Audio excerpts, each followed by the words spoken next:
د تجارانو سرمایه‌ګزارانو لپاره په مختلفو برخو کې د اسانتیاوو رامنځته کول د امیر المؤمنین حفظه الله هغه فرمان دی چې په دې وروستیو کې د کرنې اوبو لګولو او مالدارۍ وزیر سره تر بیا یادونې وروسته دا ځل هغه مهال د خوست له پانګوالو او تجارانو سره د ولایتي ریاست مسؤلینو پوسته جوړه شوې راټولېدنه کې وړاندې شو چې د خوست پانګوالو او تجارانو پکې برخه اخیستې وه. دوی د امیر المؤمنین حفظه الله له فرمان خوښي وښوده چې د دوی ستونزو او غوښتنو لپاره جوړ شوی او هم مهاله به په باامنه فضا کې خپلو کاروبارونو او لاسته راوړنو ته د امارت د پالیسۍ په تطبیق دوام ورکوي.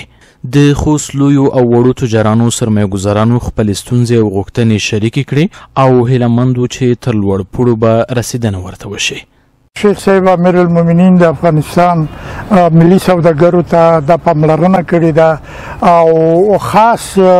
امتیازات ورته په طرز العمل کې منظور کړي دي. خو مخکې له دې نه چې امیر صاحب المؤمنین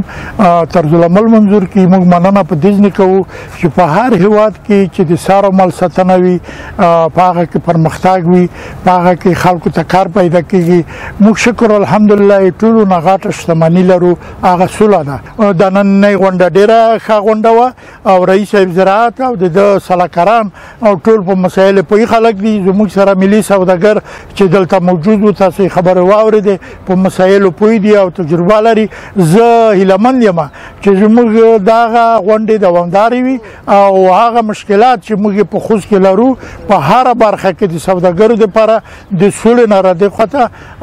باید هغه سره حل کړو. د رئیس صاحب نوم د هیله د اسلامي امارت مشران هم د هیله ده چې د غلام خان بندر ده چې یو لوی بندر ده ترانزیټي بندر ده ټول حقوق چې نور بندرونو ته راکتور خم ته ورل شوی دي چمن ته ورل شوی دي باید غلام خان ته ورکړل شي. هغه حقوق د تجارتي حقوق هغه د پاکستان یې خاطر دي کده خاطر دي نو دا مې هیله ده چې د موږ لارې وخت نه وخت به وخت بند نکړل شي. دولت به باندې جدي غور وکړي ان دولت د عواید ځای کېږي او د موږ افغانستان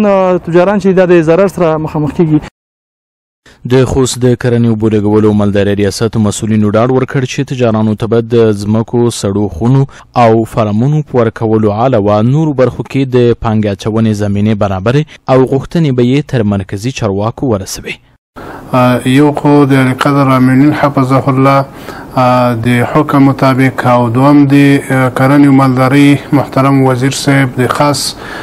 حکم مطابق ستاسو په خپل ولایتو کې د تجارو صاحبانو سره مجلسونه وکړي او لغو سره چې کوم مشکلات لري هغه واوري هغه ته د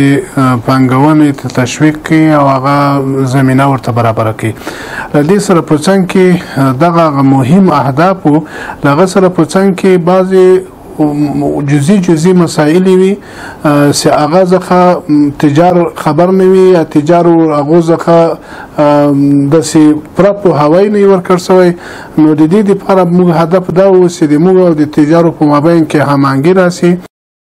د یادونې وړ ده په هیواد دننه او بهر په لوړه کچه افغان تجاران چې د ستونزو مشکلاتو په حل او په سالمه سرمایه‌ګزارۍ سره کولی شي د خصوصي سکتور له لارې د هیواد په اقتصاد کې مؤثره برخه ولري.